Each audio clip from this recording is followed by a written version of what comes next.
So that kind of derailed me because I was naive, Wow. novice. I did not know how to go through the journey of figuring out how I can make it happen. To become a business owner, I was like, you know what? I'm gonna make my own money and buy my own plane anyways. So, Let's go. so I decided to become That's a such a business good owner. Yeah. My lunch is the kid goes, hey, cuz, what's with it, cuz? Mm, He's saying hello. But to me, I mm. was raised in British English. I understand, hello, how are you? Hey, everybody, he got fake shoes on. He got fake shoes on. Going from high school entering college, did you already knew what you wanted to do? Did you already kind of was like, I know my path is, I know what I want to get after? I've always wanted to be a pilot. Oh, I did. But when I came to America, I saw the United States Air Force booth at the high school. I was like, my chance to go. And when I was about to sign, and the guy goes, "Hey, are you a citizen?" At the time, I'm a citizen now, but at the time I was a permanent resident, and I said, "No, I'm a permanent resident." He goes, "Sorry, we only take citizens," which I found out 2 years ago that it was a lie. I can actually enlist in the U.S. Air Force even as a permanent resident. So that kind of derailed me because I was naive, wow. novice. I did not know how to go through the journey of figuring out how I can make it happen. Right. So I decided to become a business owner. I was like, you know what? I'm gonna make my own money and buy my own plane anyways. So, Let's go. so I decided to become That's a such a business good. owner. Yeah. That is the tinkering in you. Yeah. I'm gonna be a problem solver Yeah, here. you know what I'm saying? Yeah, I just, I'm yeah. getting in this airplane. Yeah. Come Which hell or high water. I've taken my first class as well too. I've flown my own, not my own yet, but I've flown the plane. Just had it controlled and all that stuff, Congrats, flaps, all that man. stuff. So How long ago was that? that was during COVID. So about 2.5 years, 2 years. Wow. Yeah. So I That haven't must have been continued. monumental. Yeah. That just like that transition to the how school for you. You mentioned education is a big part. You also mentioned your father's a little street savvy. Your mother's more of a homebody. She makes sure that everyone's going well. She has that disciplinary, Yeah. right? But outside of that, is there anyone else who has these like higher degrees or? Yeah, my brother, like I said, he got his degree in law enforcement. I have Oh cousins. no, I mean like in terms of was that I thought you got your degree before him? No, No, actually I did. right. 'Cause So he was in the army while I was doing going to school, high school, college, if that makes sense. no exam. You're like in your family part of the. I have cousins in different states and all that stuff, but in my immediate family, I was the first one to graduate. Yeah. You know, Wow. it was a natural path to walk. Right. I know we all have ups and downs, and we all have challenges in life, but once you put something in your mind, it's like everything else is no thought. Right. Yeah. You're one of the things I think is really interesting about college, not only is you mentioned that you kind of like make new friends and you interact with different people, you also get to understand a little bit more about the occupation, Yeah. right? About like what you want to do. But there is something special about your relationship with love as it transitions from in with like high school into that kind of like Yeah. you know high school, college, right, realm. What is your relationship with love, relationships with other women and other people? I've always seen myself as a giver. It was hard for me to write a book or to publish it because I needed to make sure that I lived a book. Mm. Integrity and being real with myself is more important to me than how other people see me. Mm. And so when it comes to, because my foundation personally is like that, I never put myself in the position where I'm in the position to hurt somebody, if that makes sense. Mm. Have I? Absolutely. Right. But consciously and intentionally, absolutely not. Till today, some of my best friends are actually people of 20 years, 21 years now, and we never had a fight, never had like any type of argument, because to me relationships are very important. Whether it's with people, with guys, women, father, mother, doesn't matter. So yeah. And I feel like as you go through college, are you more focused on just like your studies? No, I was more into partying. Oh, really? I did good. I did good in school. I graduated with like let's say B plus average. Sure. I didn't study too much, I'll be honest, because it never really interested me. But I felt like that was just a natural thing to do. I paid attention here and there in business class, but at the same time, I also focused on building my relationship with my community as well too. So I don't know if I've ever mentioned this, but I'm actually in the fraternity, one of the Divine Nine. Oh, I'm a Kappa Alpha Psi, so I'm a yo, noob. I'm a that's noob. awesome. I Yeah. wanted to join. I was, part of my, second life. I was, Kappa 2, Sarah knows. You know what I'm saying? Shout outs to the noobs out there. Absolutely, yo. So I joined the fraternity. Mm. During my probate, I did my traditional dance in front of 400 people, trying to introduce my country into the world. I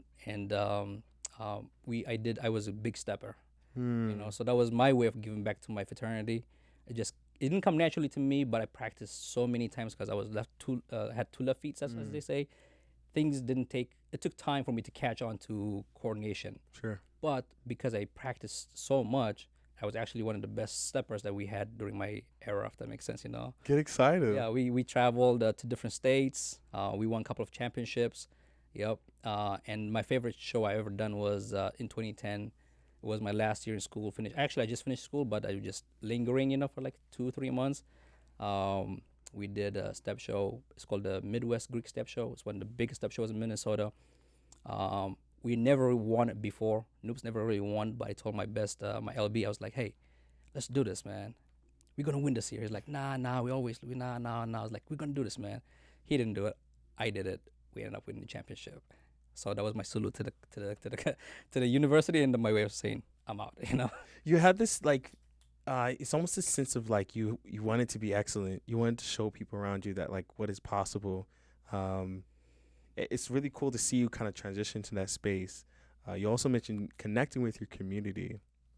You're talking about obviously there's no one from where you're from here. How was that kind of like getting assimilated to the American life, and trying to connect and relate to some of these people who grew up in their early years? I mean, I guess you did have like Nintendo and stuff that kind of could find connections, but how was that connecting with people from a whole different world, different walks of life? Minnesota is like it's not California, No, not at all.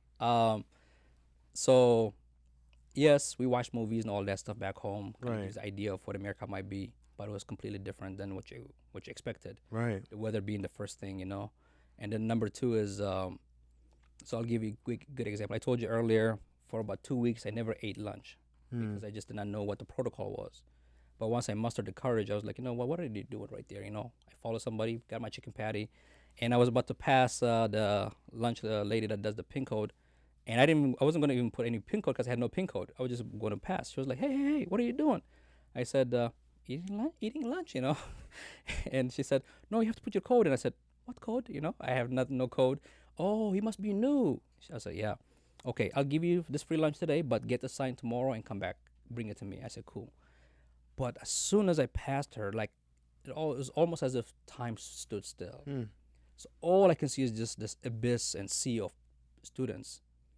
Everybody was sitting at their own table. So the African Americans were sitting with their own group, Asian folks with their Asian folks, and there were a lot of Vietnamese and Laos people in Minnesota as well too. African kids with the African kids, the white folks with the white folks. You know what I'm saying? Band with the band, kind of like I wouldn't say segregated, but you can tell that there's heavy percentage of people clicking. So the first thing I saw was like skin color. All right, cool. Seriously, this is my thought process. So I sat down with the African American kids, and because they look like me. And the first question I get asked while I'm eating my lunch is the kid goes, "Hey, cuz, what's with it, cuz?" He's saying hello, but to me, I was raised in British English. I understand. Hello, how are you? He said, I said, what's with it?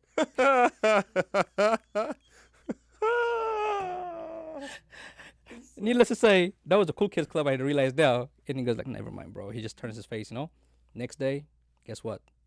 Day number 2, go sit down with the white folks. No connection, right. And ultimately, the group that accepted me was my African crowd. You know what? I actually wrote in the book about that. Wow. It wasn't necessarily about skin color, but it's about the consciousness. We vibrate at a certain frequencies. It doesn't matter if you're green, white, yellow, black. Your color does not matter. What matters is how you vibrate, the kind of spirit that you carry, and and obviously your personal background experience gives you that kind of consciousness, if that makes sense. So I got to hang out with them, and they accepted me. It was just as if it was just like the gloves fitting in. And I stated specifically, it was not that the skin color that separated us; it was our awareness of who we are as an individual. So that was one of the transitioning point that I had in my life. But I used to wear shoes called Fuya. You ever heard of that before? No. You know, you've heard of Fuba? I heard of Fubu. Fubu? Oh, you're right, you're right. My bad, I made a mistake. Fuba. That's what I had. So I'm fresh off the boat, you know, sitting in the gym class, shorts on, you know, and everybody sitting at the bench waiting for the coach to show up. And this kid that was next to me, he just, you know, and he does double take on my shoes, you know. He goes, "Hey, what is that?" Gets close. "Hey, everybody, he got fake shoes on. He got fake shoes on, you know." Instead of Fubu, my shoes was Fuba from Africa, you know. No. Here's the kicker. It's not about where you're from, it's where you're at. I've always had my greatest strength in life, I think, is adaptation. You know, you have to be able to adapt to your environment. And beyond that, you have to be able to transcend your environment. What does that mean? Instead of just being part of the crowd, you also have to lead from the crowd, if that makes sense. And so I did start Eritrean Student Association while I was at the University of Minnesota. I was I had a Eritrean fellow frat brother that was from the same country as I was, but he was never really like in the public eye, if that makes sense. So I don't want to take the credit, to be honest, but for the most part, people saw me being in the fraternity that opened up a lot of people to join fraternity from our country, from Ethiopia, from Somalia, if that makes sense. So I was one of the first ones to join fraternity, which was something new to everybody, especially if you're an African kid. But I always have this hunger to get better, to improve myself, and I really, like, for quote unquote, I really don't care about what people think about me, as long as I'm following the beat of my own heart, if that makes sense. The beat. What year was this? Fraternity. I joined fraternity 2007. Oh, so this is right before things start popping off. This is right before things start happening. Yeah, I mean, yeah. So when you wait, what is your kind of what is your relationship with your mother and your father during this kind of like college time? That's a great question. So, obviously, our parents, they believe in education, Right. and if you're not going for engineering, lawyer, doctor, you're doing something wrong, type of stuff. But still, I still followed my heart, if that makes sense, which was to be in business. We never really clashed because I did stay at home during college years. So the biggest clash, if you call it, is when I was joining the fraternity. There were a lot of late nights studying, all that stuff. So my parents couldn't really understand what I was doing. All they're seeing is I'm coming home late, 3 in the morning, 4 in the morning, you know. So it's kind of because during my probate, they were in my line, everybody's made. We had 10 in my line. I was number 4. And so when I did my introduction, I said, "Cool, by way of the Asmara, Eritrea." My line brother did that. And as soon as it happens, the beat drops for our culture's music. And in the front row was my dad, my mom, my older brother, my younger brother, my sister, and then my best friend, Mahari. And I had everybody on the outside just doing our traditional dance that we did. So at that point, they kind of understood what I was doing a little bit, you know, especially when I was traveling and doing volunteer services. But throughout the whole process, they didn't understand it. But I just kept going, if that makes sense. You had this sense of following your own. You have to. That seems so scary coming from a place where you have no other real resource or support. Your brother's off in the military. You're like you know, I don't know how your little brother's doing, but I imagine he's just entering college, if not. Yeah, he's 33, so he's actually has a managerial job with Delta. Okay. So he's doing phenomenal. My younger sister is one of the top reps in her company. Older brother is, like I said, deputy sheriff with the Minneapolis Police Department. Right. So they're doing very well in their own way, but all of us need to find our own way as well too. Right. Yeah. I always tell people, like, you got to have a little bit of faith. You know, especially if we claim to believe in God. You know, most of us verbalize it, but we don't actualize it. Right. You know, and so, like, faith. What did I say? Risk is only a factor in the absence of faith. If you have faith, there's no risk. Right. Yeah, obviously there's danger, but if it's calculated, you have to be able to step outside your comfort zone. All the growth happens outside our comfort zone, if that makes sense. Even for you guys starting the podcast, Yo. I'm sure in the beginning was scary. You didn't figure it out, but guess what? We are all just like a small seed that's being planted. It doesn't go from seed to tree in one day. Wow. Today is going to take some water. Tomorrow is going to take some sunshine. Next day, some other material that it needs. But guess what? Slowly but surely, in its own time, it grows. Same as your podcast. Same as the book. When people ask me, "How did you write the book?" One word at a time. My fiance was a testament because she was there with me throughout the whole process. She actually helped me edit it as well too, and she's helped me edit the book number 2 as well too. So we kind of made like a family thing. But every day, every single day, I had to do something to make it progress, the book.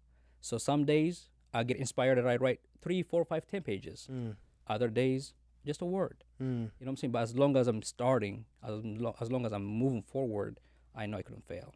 And that's the kind of philosophy I take in everything that I do in life.